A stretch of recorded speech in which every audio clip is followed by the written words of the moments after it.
Service in Fort Worth has issued a severe thunderstorm warning for southern Corio County in central Texas, southeastern Lampasas County in central Texas, northwestern Bell County in central Texas, until 1 p.m. Central Daylight Time.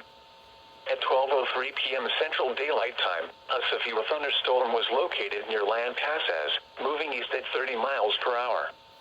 Hazard, 60 miles per hour wind gusts. Source, radar indicated. Impact, expects damage to roofs, siding, and trees.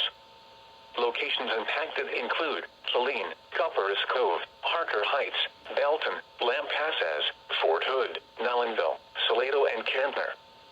This includes Interstate 35 between mile markers 285 and 289.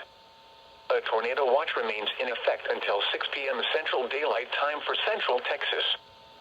For your protection, get inside a sturdy structure and stay away from windows.